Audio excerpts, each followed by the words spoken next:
The first thing I remember is the way the plastic looked under that fluorescent light.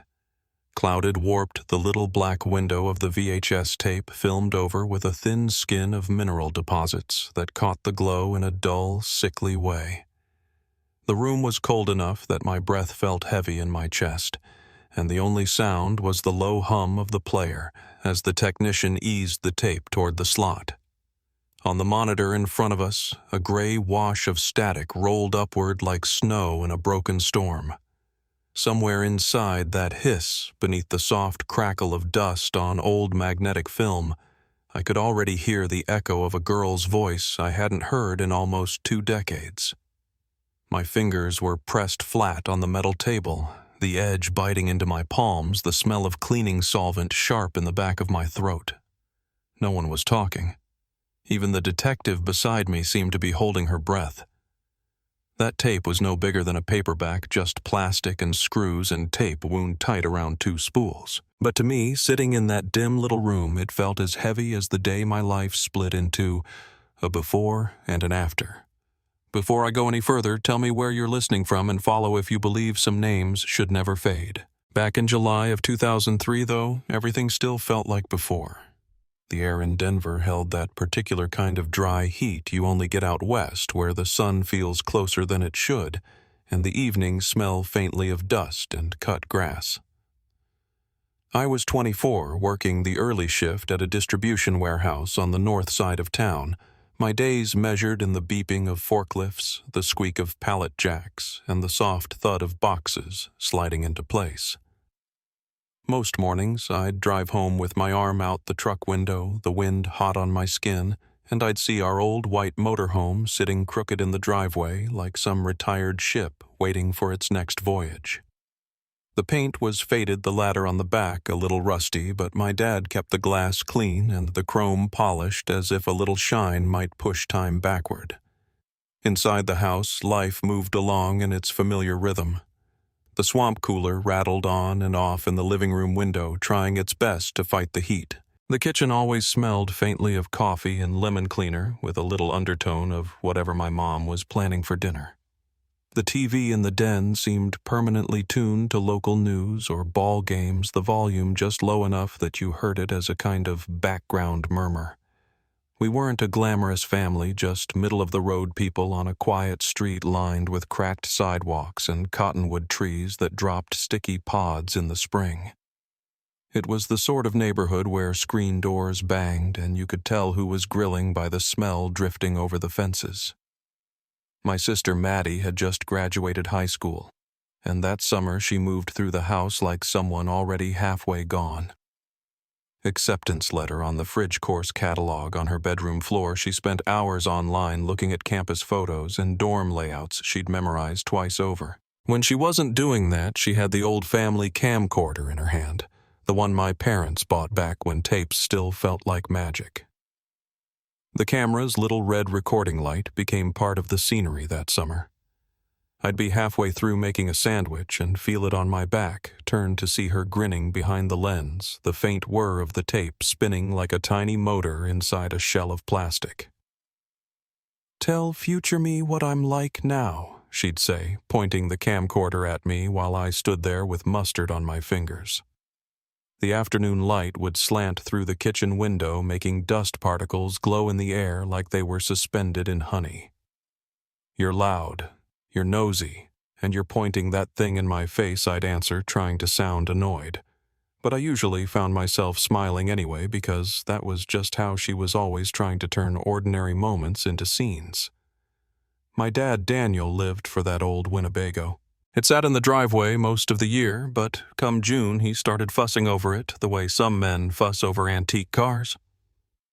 I'd come home from work and see him up on a ladder in the fading evening light, wiping down the fiberglass roof with a rag, the hose lying like a snake across the driveway.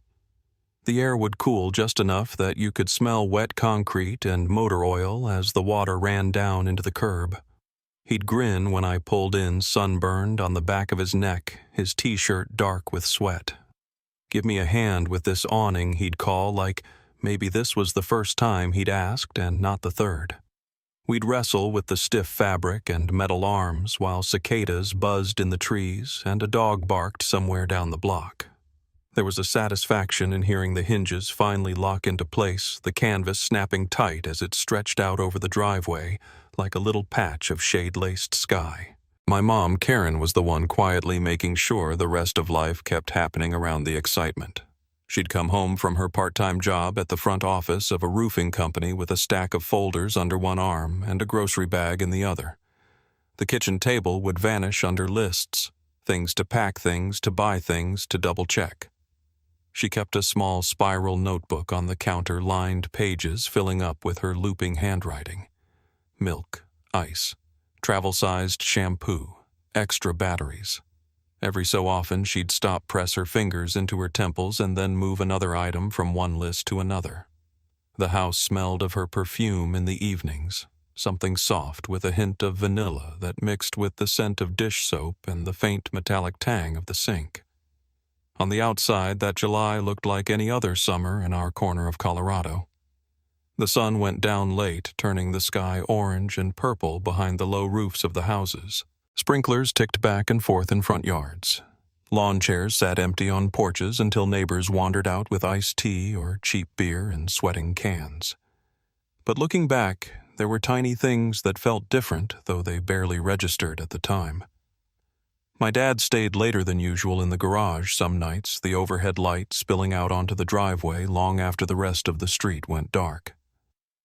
I'd hear the faint rip of tape and the shuffle of papers from behind the half-open door, and when I asked what he was up to, he'd just say, "Just wrapping up some work stuff before we go and slide a manila envelope onto a higher shelf." If there was any tension between my parents, they kept it low and soft the way older couples learn to do.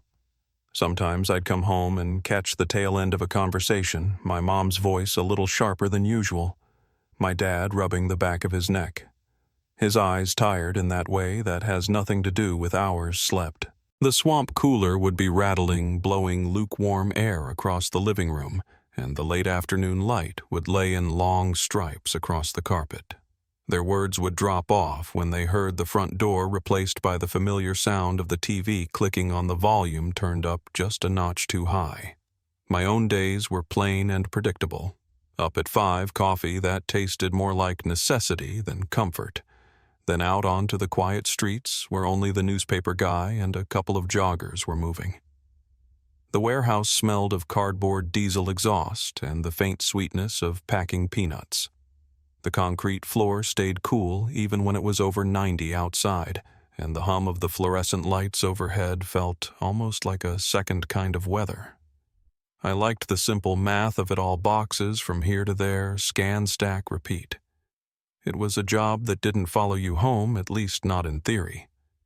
In reality, though, my thoughts often drifted to that motorhome as I worked. My dad had planned the road trip like a man building something he couldn't quite name.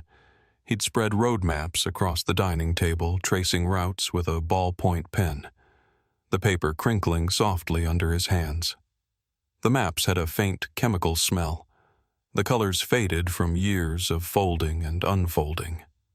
He talked about reservoirs and campgrounds, little diners he remembered from long-haul runs in Nevada, places where the pie was too sweet and the coffee too strong. He wanted fishing spots, state-line photos, and one last stretch of highway with his daughter in the passenger seat before she traded in road dust for lecture halls. Maddie was excited, but in that sideways way teenagers show it. She'd film him circling the stops on the map, zooming in on his hands, the veins on the back of them standing out as he pressed down on the pen. "This is Dad planning what he swears will be no more than a week tops." She'd narrate, her voice light the camcorder's tiny built-in mic, picking up the soft shuffle of paper. Sometimes, when she lowered the camera, I'd catch a look on her face, something like worry slipping in at the edges of her smile. It always vanished before I could name it. The night before they were supposed to leave, the house felt busier than usual. The air was thick with the smell of detergent from last-minute laundry mixed with the faint, sharp scent of gasoline from the motorhome outside. Suitcases stood open on the living room floor, half-packed with folded shirts and worn jeans. The camcorder sat on the coffee table, battery charging its tiny orange light glowing steadily. The ceiling fan clicked rhythmically overhead, pushing the warm air around in slow circles. Dad walked in and out of the front door every few minutes, testing latches, checking that the RV's fridge was cooling, making sure the extension cord was seated just right in the garage outlet. Each time the door opened, a wash of slightly cooler night air slipped in, carrying with it the far-off sound of traffic from the main road and the chirp of crickets in the trees. Mom moved from room to room with that purposeful walk she got when she was trying not to forget anything medicine sunscreen, that one sweater just in case it gets chilly at night. I watched from the kitchen doorway, leaning against the frame, a glass of water sweating in my hand. The tile under my bare feet felt cool. The counter was cluttered with granola bars, grocery store pastries, and travel-sized bottles lined up like tiny soldiers. The faint blue glow of the microwave clock told me it was later than it felt. I knew I wasn't going on the trip. I'd made that decision weeks earlier. Extra hours at work meant more money, and more money meant maybe I could move out of the house by the time Maddie headed off to school. It made sense on paper. Still, there was a tug in my chest as I watched them in their little orbit of preparations. At one point, Dad paused in the doorway and looked at me, his hand on the knob, evening air sliding in around his shoulders. The porch light behind him turned his hair into a halo of soft gray and gold. "You sure you don't want to come for a couple days at least?" he asked. His voice was casual, but his eyes searched my face in that quiet, careful way he had when something mattered to him. I shrugged, taking a sip of water to give myself a second. "Somebody's got to keep the lights on around here," I said, forcing a half smile. "Besides, you two need time with the kid before she abandons you." From the hallway, Maddie shouted. I heard that her voice echoing off the walls, followed by the soft shuffle of her sneakers on the shag rug as she appeared, camcorder already in hand. She swung it toward us, zooming in until the lens was practically at my nose. I could smell the faint plastic tang of the thing, feel the warmth of its body against my cheek when she leaned in. "One last chance to say something meaningful," she said. "Make it good this is going in the archives." I rolled my eyes, but I could feel the weight of the moment anyway. The refrigerator hummed in the background, and somewhere down the block a car door slammed. "Don't forget to send me a postcard," I said. "And don't film me in my sleep again, or I'm selling that camera." She laughed, the sound bright and effortless, and stepped back. The little red light blinked steadily, capturing a scene that felt too ordinary to be important. Later that night, after they'd gone to bed, I stepped outside for some air. The concrete of the front walk still held the day's heat, but the breeze was cooler, brushing against the back of my neck. Streetlights cast soft cones of yellow on the pavement, and a moth fluttered lazily against the glass of our porch light. The motorhome loomed in the driveway, its white side panels reflecting the dim glow windows, dark and blank. I walked up and placed my palm against its metal skin. It felt warm, solid, like a promise. I remember standing there longer than I meant to, listening to the faint sounds of the neighborhood, the distant wail of a siren, a dog barking 2 streets over the soft rustle of leaves. There was nothing special about that night, nothing that shouted or flashed, just the quiet hum of a summer suburb after dark. When I finally went back inside and turned off the porch light, the house fell into that deep silence you only notice when you stop moving. Somewhere in the dark, the landline rang once, a single short trill, then stopped as if whoever had started to dial thought better of it.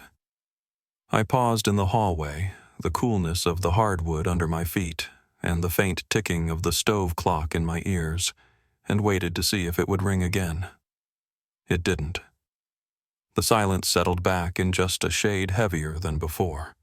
The morning they pulled out of the driveway, the sun was already high enough to cast sharp shadows across the street, and the heat shimmered above the asphalt in faint waves. I remember standing on the curb with my hands in my pockets, watching the motorhome rumble toward the stop sign, its turn signal clicking softly in the still air. My sister leaned out the passenger window, waving the camcorder like a flag. her hair pulled back in a loose ponytail that danced in the wind.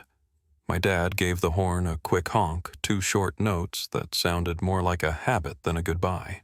The Winnebago turned the corner, its white body catching a last flash of sunlight before sliding out of sight. When the sound of the engine faded, the street settled into quiet again, just the faint rattle of a window air conditioner and the distant hum of the highway. I didn't know it then, but that was the last time I would ever see all 3 of them together.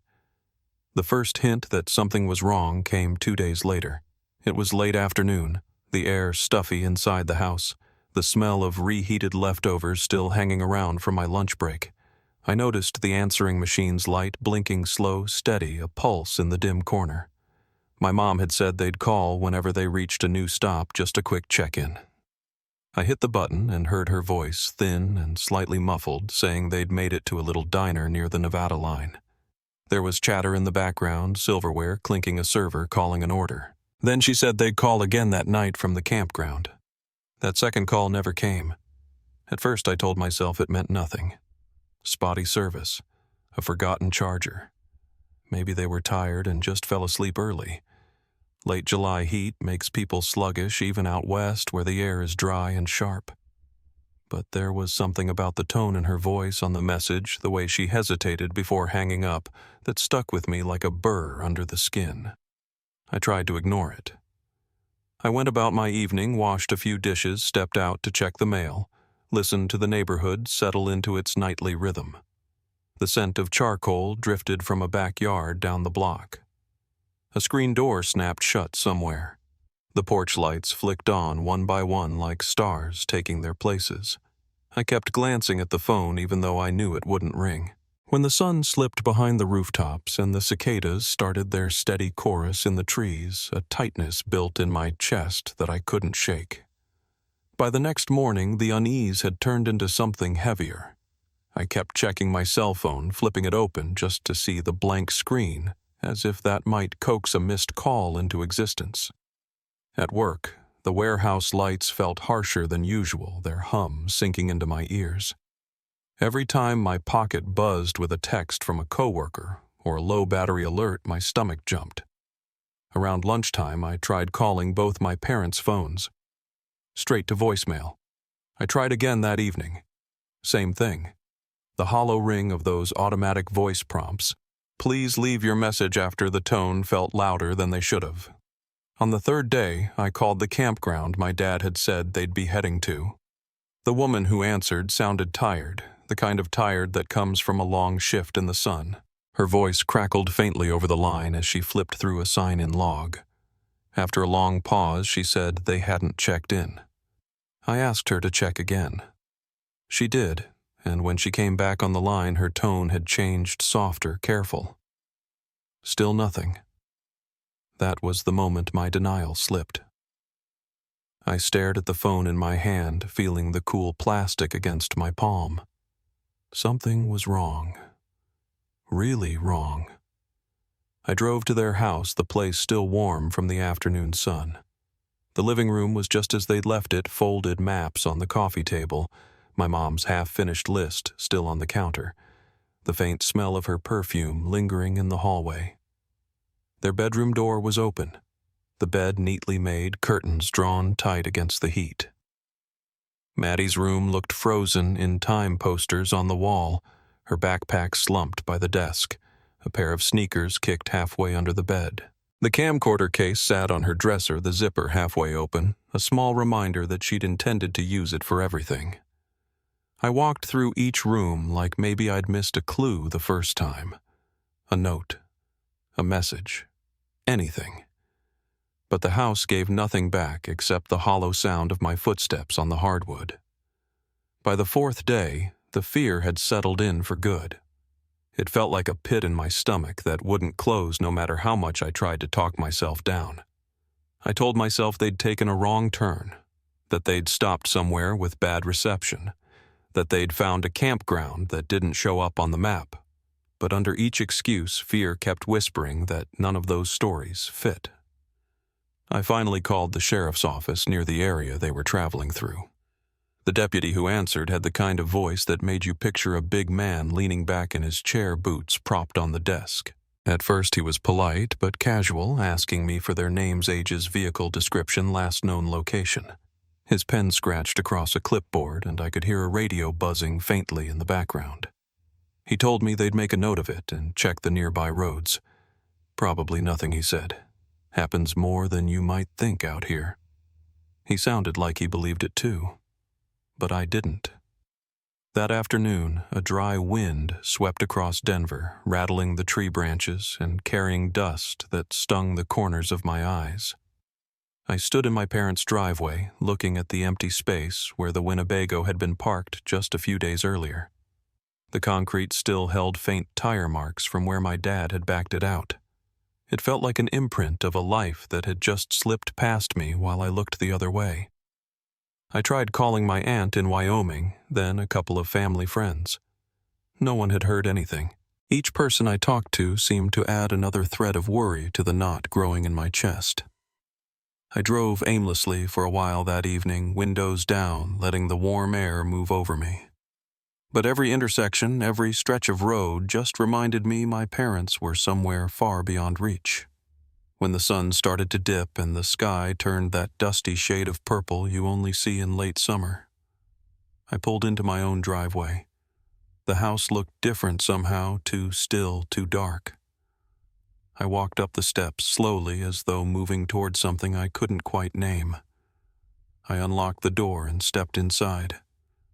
The air felt stale, as if it had been holding its breath alongside me. I turned on the lamp in the living room. Its warm glow filled only the nearest corner, leaving the rest of the room in shadow.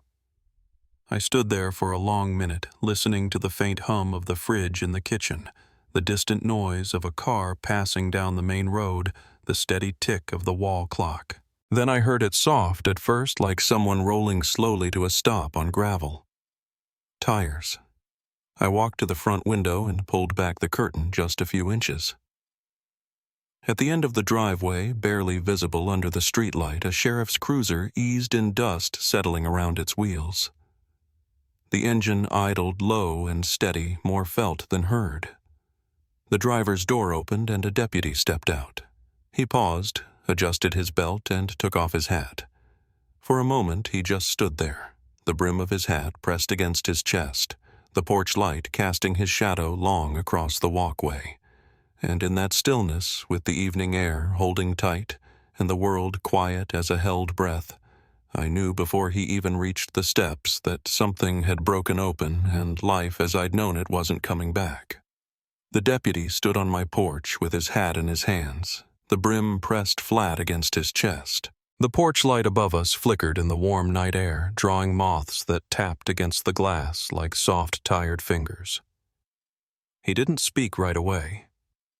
He just looked at me with that steady, measured expression men in uniform learn over time, an expression that tells you the news isn't good, but they're going to help you carry it. When he finally asked to come inside, the quiet in his voice made my legs feel unsteady. He sat at the kitchen table, the same place my family had eaten breakfast just days earlier, the smell of coffee still faint in the grain of the wood. He asked questions when I last heard from them, what route they'd planned, whether they mentioned any detours.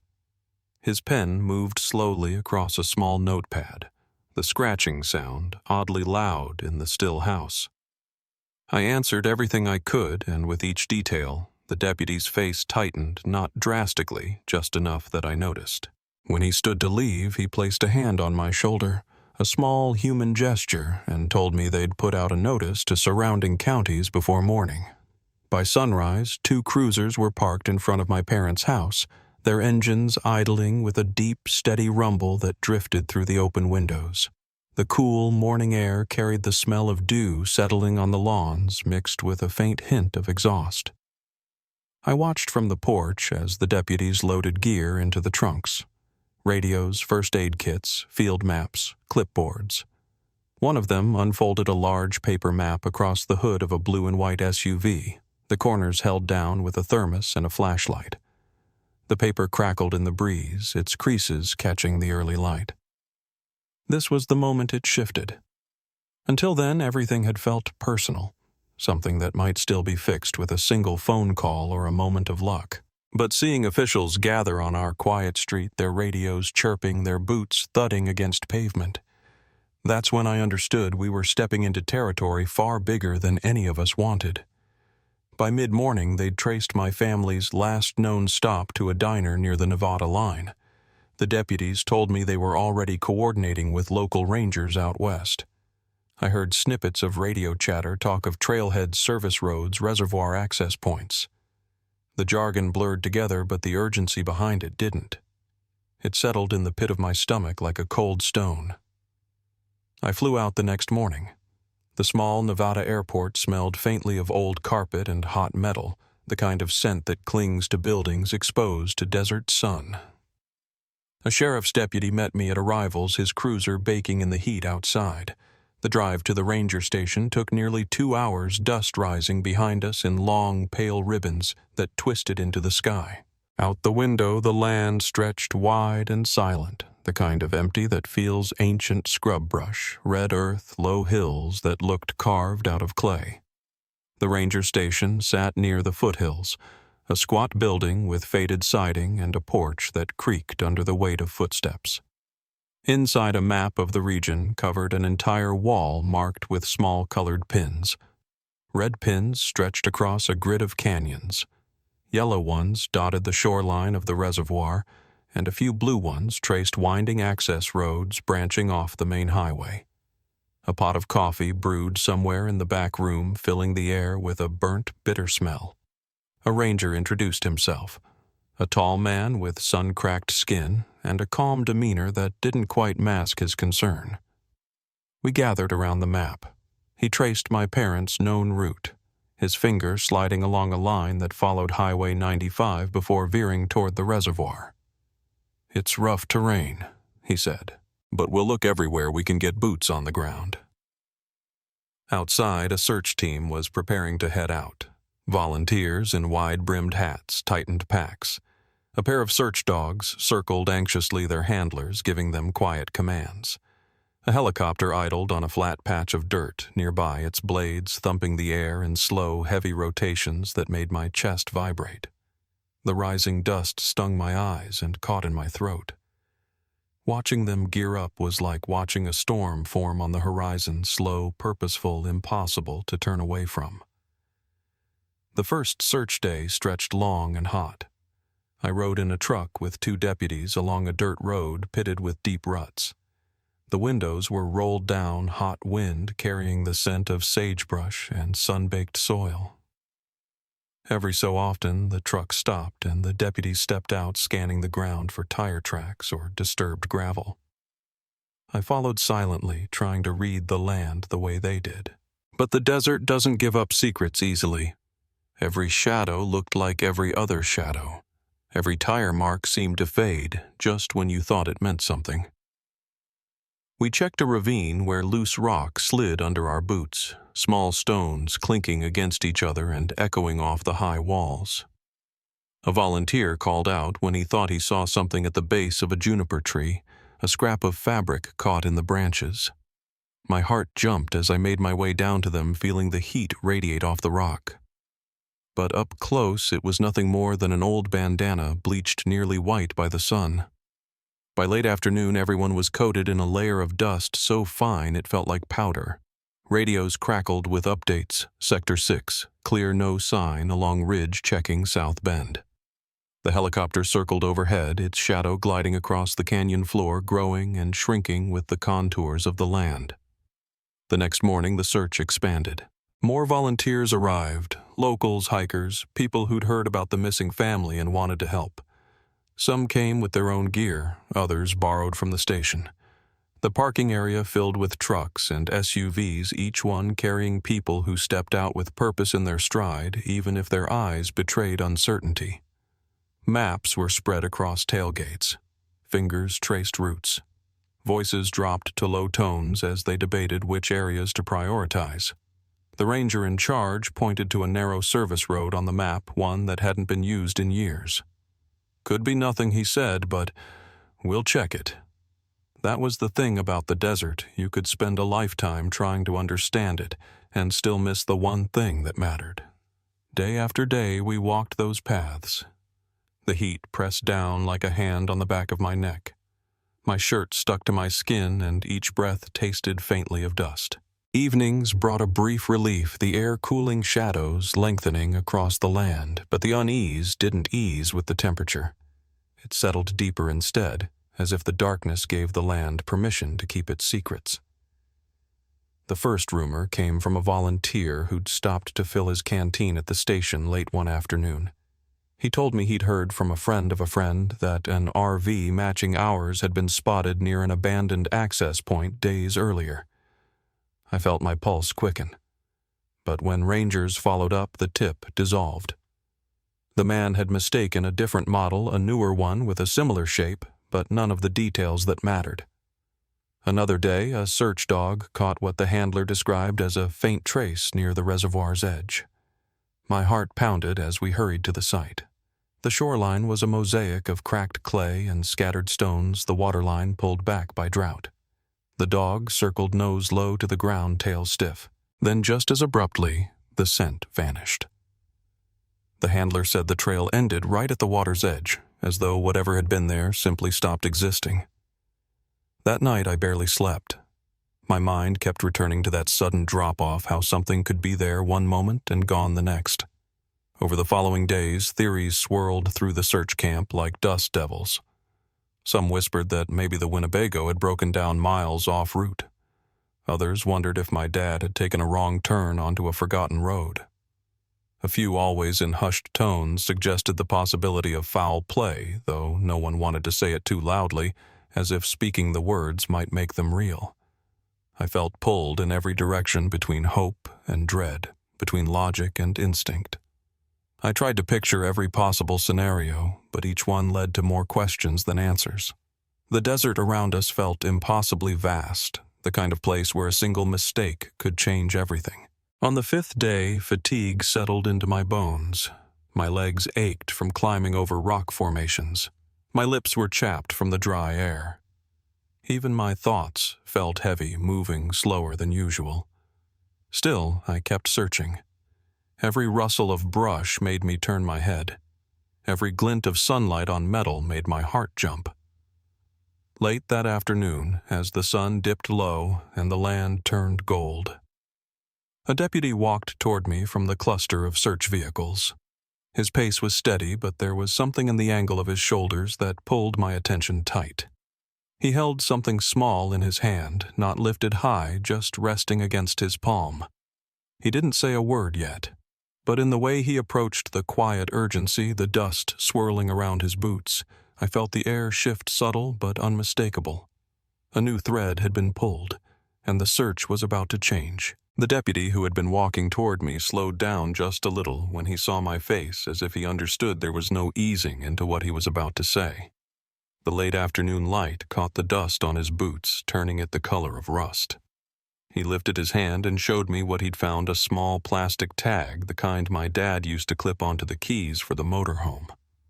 It wasn't the key itself, just a faded label bent from age and sun, but the handwriting on it, my dad's blocky letters, was unmistakable. Seeing that writing again out here in this harsh Nevada air made the world around me tighten, as if the horizon had shrunk in on itself. The deputy said they'd found it near a dry inlet north of the reservoir, tucked beneath a patch of brush that hadn't been disturbed in a long time. His voice was low, steady, but there was tension behind it, like he was bracing for something larger. A ranger nearby lifted his radio, murmuring something to the command post, and the reply came back sharp and fast. The energy in the camp shifted. People straightened. Maps were pulled up. The air, which had been sluggish and heavy, suddenly felt charged. I followed the deputy to the truck, my boots crunching over the brittle clay. The heat radiating off the ground pulsed against my shins. Even the wind felt different, thin, metallic, like it carried the taste of something coming. We drove toward the inlet, the tires sending up clouds of pale dust that drifted behind us like a ghostly wake. When we arrived, the area was already being cordoned off. Orange tape fluttered between two wooden stakes, snapping lightly in the dry wind. A cluster of searchers stood a few yards back, quiet, their eyes fixed on a shape near the shoreline. The land sloped gently toward the reservoir, the cracked earth giving way to darker silt nearer the waterline. I could smell the faint, stale scent of the receding lake, a mix of mud and old vegetation. The ranger in charge stepped forward and asked me to stay behind the tape for now.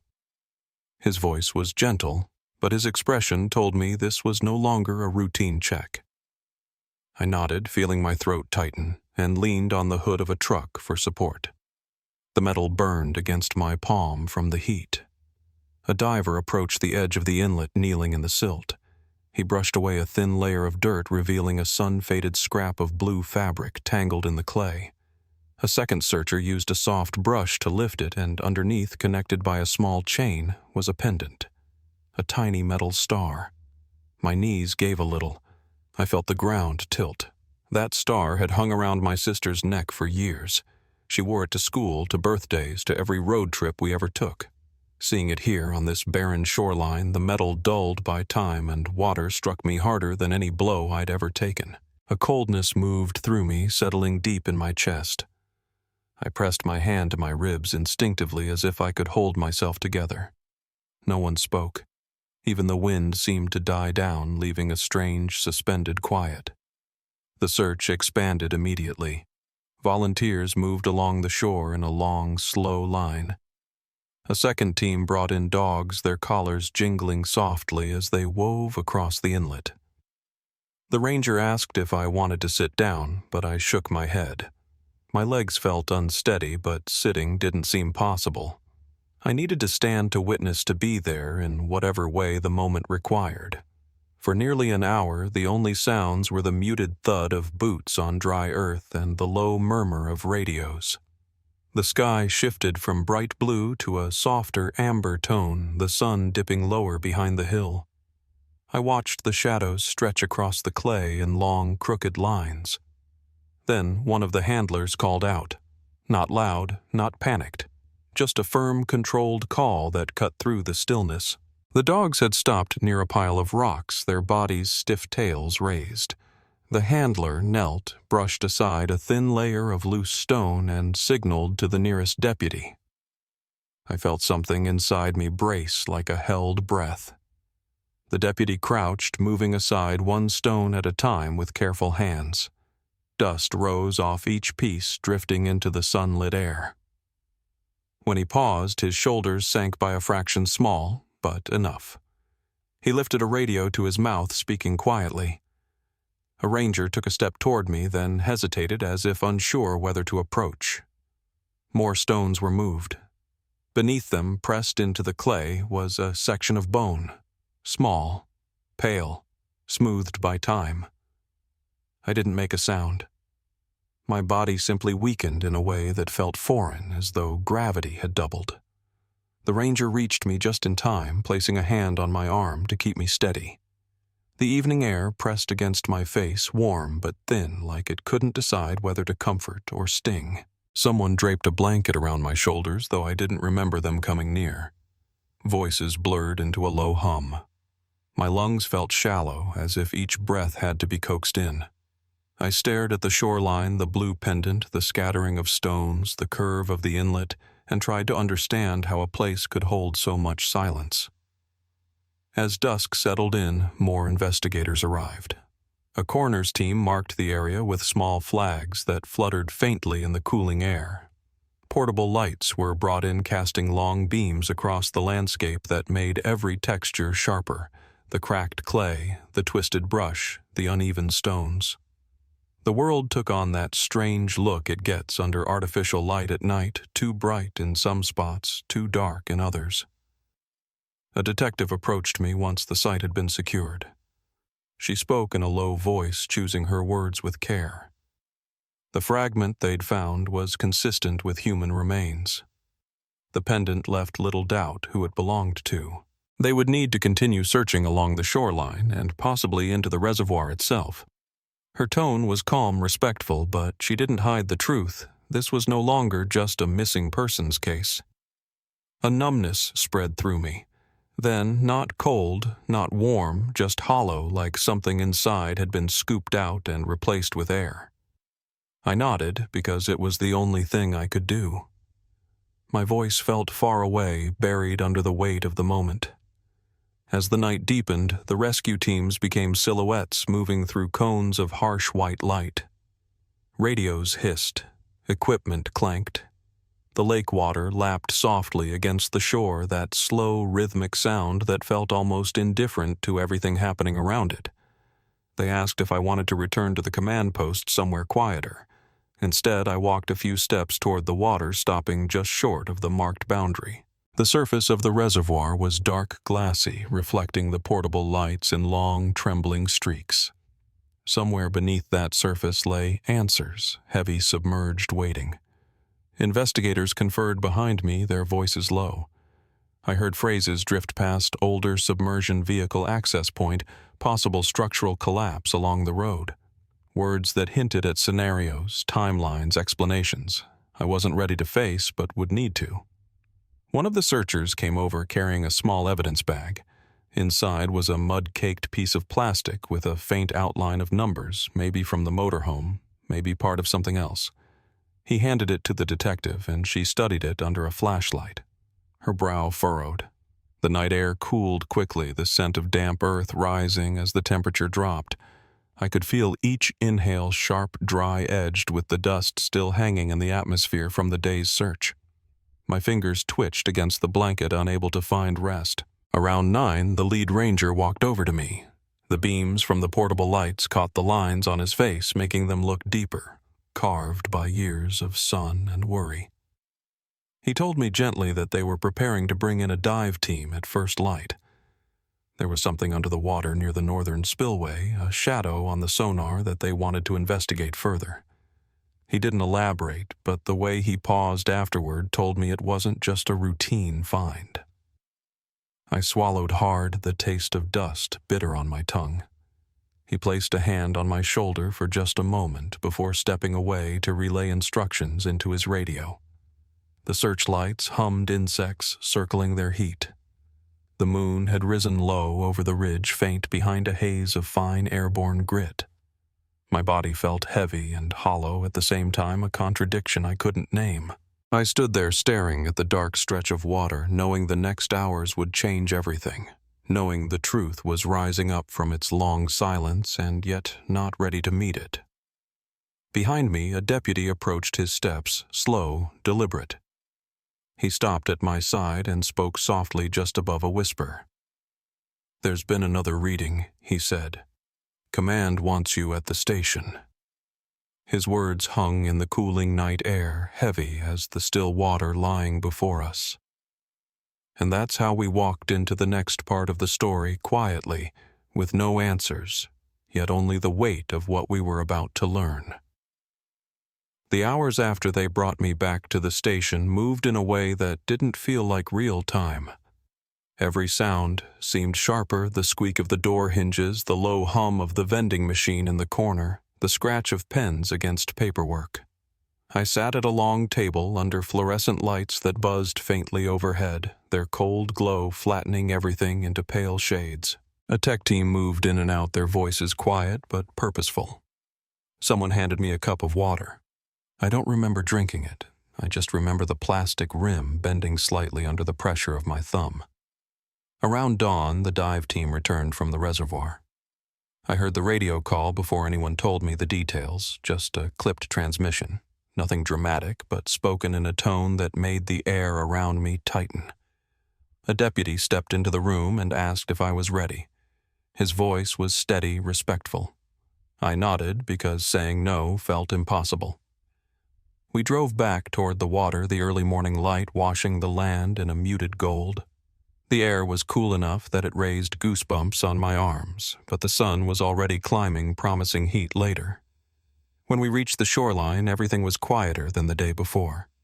The search crews stood back in a respectful half-circle around a section of the bank where ropes had been set up. The lake was still, its surface smooth like dark glass. Then I saw it metal breaking the waterline coated in silt and threaded with strands of pale moss. A crane on a small barge lifted a shape upward, inch by inch, water streaming off it in long, heavy curtains. It took me a moment to recognize the outline, the windows, the ladder on the back. The white paint turned gray from years underwater. The motorhome, my parents' motorhome.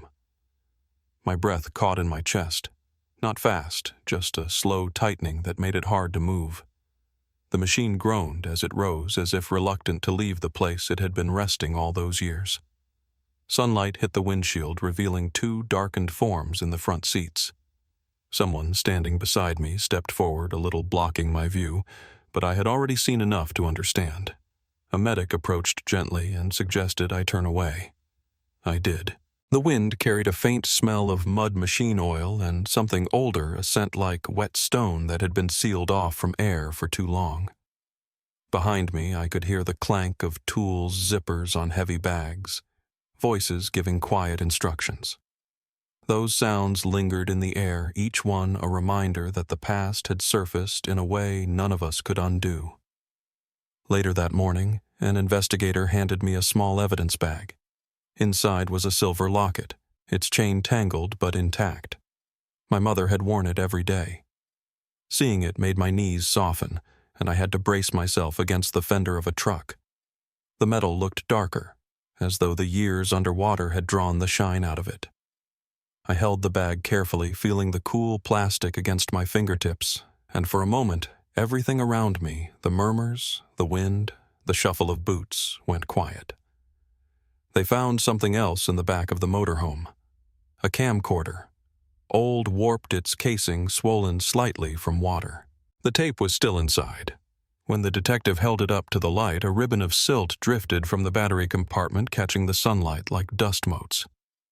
They told me it would need to be dried, cleaned, restored before anyone could view it. I nodded mechanically, not yet understanding how much that small piece of plastic would shape the next chapter. The revelation came days later inside a dim lab office. The technician pressed play, and the screen filled with shaky images of a road trip frozen in time, my parents laughing, my sister filming the landscape, the dim glow of the dashboard at night.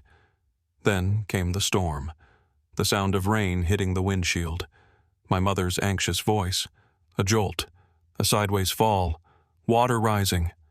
The tape cut out, then came back hours later, showing my sister alive, cold-soaked, whispering to the camera in the dim light. She said she had tried to open the doors, that she couldn't get them out. Then she turned her head toward a sound none of us could see, and the footage ended. I didn't cry right away. The numbness was too deep for tears. Instead, I felt something settle inside me, a heavy understanding that grief wasn't a single moment but a long line stretching out ahead. In the weeks that followed, the reservoir shoreline filled with reporters and deputies, each one trying to piece together the full story. When the county released their findings, the explanation was straightforward and unvarnished. My parents had taken a wrong turn during a storm, ended up on an access road that should have been closed, and slid into the water nose first. The force of the crash had trapped them. My sister survived for a few hours, maybe longer, before succumbing to the cold or injuries. No sign of foul play in that immediate moment, just a tragic convergence of weather darkness and a dangerous road. But the story didn't end there. A few weeks after the recovery, investigators dug deeper into the history of that access road. Records showed it had been unlocked by a private contractor around the time my family disappeared. Something that shouldn't have happened. Rumors spread. Some rooted in fact, others just the echoes of people trying to make sense of something senseless. In time, one name kept coming up tied to old contracts and irregular entries in maintenance logs. A former subcontractor overseer who had been among the first volunteers to help with the search all those years ago. When they brought him in for questioning, he carried a weight in his eyes that suggested the truth had been sitting on his chest for years. He admitted that he'd been told my father had stumbled onto sensitive information about illegal waste disposal near remote sites, records, receipts, shipments that didn't match. He said he'd been asked to discourage my father from filing a report to make him rethink speaking up. What was meant to be a threat on a lonely stretch of road had collided with an unexpected storm, turning everything catastrophic. The guilt had apparently eaten at him ever since, though he waited years before giving a full account. Another man, one who'd given the order, managed to slip away before charges could be filed. By the time federal agents built their case around the documents recovered later, he was already out of the state, his assets frozen, but his body nowhere to be found. The scandal that followed exposed years of bad practices and falsified records across multiple counties, but it didn't bring anyone back. Justice, when it finally came, arrived unevenly, part truth, part ache, part unanswered questions. In the months after the discovery, I found myself moving through life like a man learning to walk again. Denver felt different. The streets were the same. The trees still shed their leaves in October, but the world had thinned around the edges.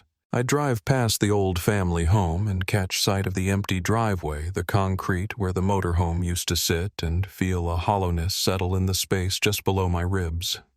Nights were the hardest. There's a quiet that comes after loss, a kind of stillness that presses against the windows and creeps under the door. I learned to live with it, though it never really left. Over time, the investigation wound down. Reporters stopped calling. The sheriff's station sent updates every few months until the file moved into a different phase of casework. The neighbors planted flowers along their fences. Kids played in the yards again. Life in all its stubbornness continued. As for me, I held on to the pieces that mattered. The silver locket, the worn camcorder, the notebooks my sister filled with school assignments. I kept them in a wooden box on a high shelf, each item wrapped carefully in cloth. Some nights, when the air felt particularly still, I'd open the box and sit with those memories. Not to relive the loss, but to keep the voices close. Looking back now, years later, I've learned grief isn't something you move through like a tunnel. It settles into the corners of your life, softening some parts and sharpening others. It teaches you to listen differently to quiet rooms, to long pauses, to the way people reach for words when they're holding too much inside. It also teaches you the strength in ordinary things, the feel of warm dishwater, the smell of coffee at dawn, the sound of footsteps on a familiar porch. What I carry most is a final image, the surface of the reservoir just after sunrise. Smooth and dark and utterly still, holding secrets for years, until the waterline dropped low enough to release them. That quiet, reflective surface has stayed with me. It reminds me that truth doesn't disappear.